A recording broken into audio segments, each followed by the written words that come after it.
Hi everyone, and welcome to Geebung's 60th birthday bash. Thank you so much for coming. We've got members from near and far.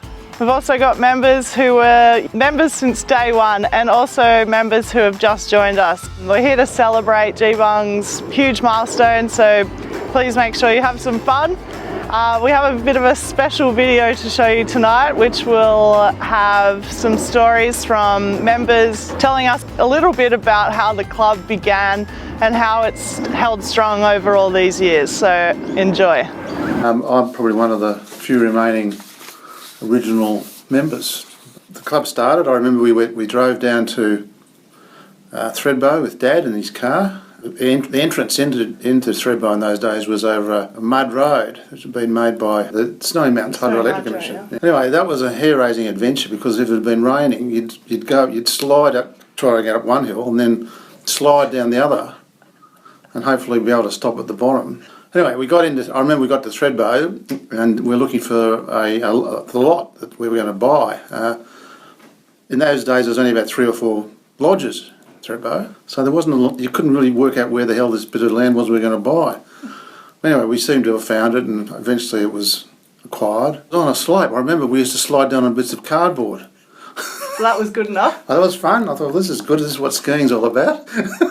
Never been skiing at that stage. My name is Hugh Hamilton Jr. I guess I'm a foundation member of Geebung because my father helped found it. I just remember, we used to have to pack up the car with all the food because you couldn't buy anything in Thredbo or Perisher in those days. There was those boxes of food in the back of the car. Long drive, leave at 3 in the morning, get there. I don't think we ever got there early enough to ski. Sort of unpack. You'd spend a couple of hours unpacking the car. I'm Angie Hamilton. I'm from Mudgee. I'm 23 years old and I've been a lifetime member. My favourite time at Geebung would have to be playing charades. Numerous times. I've gotten good over the years. My name is Katie Swift and I have 2 or more different associations with the foundation of Geebung. My uncle Hugh Hamilton and my father's cousin Barney Greatrex and his wife Jenny were instrumental in the founding of Geebung. And they built the lodge on it. I can remember when we first actually stayed in the lodge that there wasn't any chairlifts. All they had was what was called a nutcracker rope tow in the very valley before you got to Lover's Leap. You'd grab hold of this thing with a nutcracker and hang on for dear life and get hauled up the hill and have to let go of the thing when you got off. And then you could ski down about 100 yards, and that was wonderful, of course. You didn't have to walk up the hill. So, and then of course they built the chairlifts, but they used helicopters to carry all the stuff up the hill. So the first chairlift was built using helicopters, which was something else. My name's George Hamilton and I'm from Mudgee, and I've been a member of Geebung Ski Club since I was born 50 odd years ago. Who would have thought back in 1957 the ski lodges, we've been through a few mini ice ages and a few times when there hasn't been any snow, but the technology is there now. There's snow just about the whole season.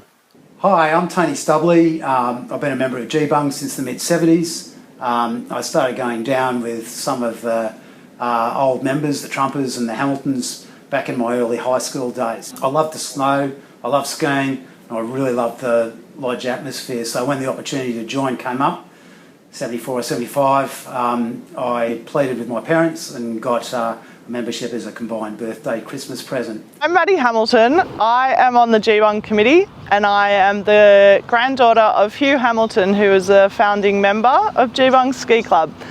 What I truly admire about Geebung is that it's really stayed strong to its core family club values. So I just remember having great times as a kid. We'd go down there on school holidays, or I went down there racing, and every time you stayed at the lodge you made a new friend in any Geebung member that was staying there, which I think is really special to Geebung and something that I hope will keep going for years to come. Hello, I'm Patrick Hamilton. I've been a member my whole life.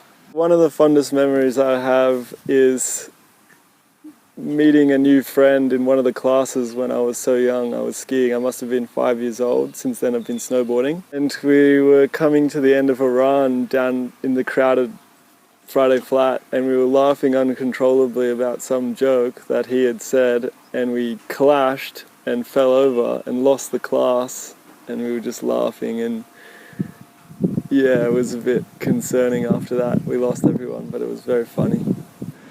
Had a great time then, but probably even more the years after school. A few of us went to uni and we'd block book Perisher for a week every year and go down and have a fairly quiet time. We're always up for first tracks in the morning. We'd ski all day till the lifts closed, and then it was straight into the sun deck for a couple of quiet refreshments. We'd normally be there till just on almost dark, and we'd ski across the top, traversing across the ridge as far as we could to get in front of the lodge, and then it was a downhill tuck at full speed, one behind another, to try and get across the creek and up the hill to the road. Trying was the operative word. It quite often ended in tears. Unfortunately, it was usually me on the far bank of the creek, trying to navigate home to the lodge. Broke my leg, and my brother was chasing my brother. Anyway, he said to go down this really steep part at Thredbo underneath the chairlift, and it turned out to be really bumpy and corrugated, and I fell off and broke my leg. And Jack Warren was going along the chairlift at the time, and he yelled out something like, "Get up, that wasn't bad." And he didn't know who it was. It turned out it was me, and he took me down to Cooma for the hospital in his Jag. And I remember coming back to the club at the old Thredbo Lodge, and we had a big long staircase down to the lounge room and the kitchen, and that was pretty interesting. A lot of fun. My brother broke his ankle. I didn't. I just did the ligament thing, and it wasn't excruciating pain. I don't think I was there when Nick Harriman broke his leg, whereupon apparently he taught all the kids of the club a lot more swear words than they ever knew at that point. The old lodge had the cubby hole, the loft. I'm sure there was plenty of activity going on up there with the younger people. We stayed in this somewhat dubious little room called the loft. The loft was accessed by a ladder. Fire safety, well, yeah. Anyway, it was an interesting thing, and there are lots of stories about the loft, but the rules were what went on in the loft stayed in the loft. However, one day I was down there, and there had been a big dump of snow overnight, and there was a veranda where the lounge room now is, and it was covered in snow. And I was informed that it was my turn to go and shovel snow off the veranda, which I did. I went out there, grabbed the shovel, went out, to which they all then quickly ran up the ladder, bashed on the ceiling, and all the snow that was on the ceiling came down on the veranda and on me. And in which I was told that was a rite of passage to belong to the lodge. The fun thing to do, of course, was when somebody was having a shower, was to sneak into the attic with a lot of snow, because you could dump it on them in the shower. I think I had that done to me more than I did it to other people. That was an extraordinary place. Because you pack in as many people as you possibly could into the place, and particularly nasty was with those people that snored. If you were up there and you didn't snore and somebody snored, you'd have to take about half a dozen shoes to bed with you so you could heave shoes in the middle of the night if whoever's making all the noise. When we were little children at the Thredbo Lodge, we would all sleep in the attic together on mattresses, which were just on the floor. When we got to about 14, there was a boy called Nick Harriman, and Nick and I and all the other kids had always just slept in these big mattresses on the floor. My Uncle Hugh decided that perhaps at 14, and Uncle Hugh decided this in a hurry, that we should not all be sleeping together. So his way of dealing with this was to put a piece of plywood down the middle of the double bed that Nick Harriman and I were sharing, and Nick and I had shared this double bed for many seasons, but Hugh decided at 14 that perhaps this was no longer a good idea. So he put a piece of plywood down the middle of the double bed, over the top of the sheets and the blanket. It was a very low ceiling, so there was about a foot gap between the top of the plywood and the ceiling.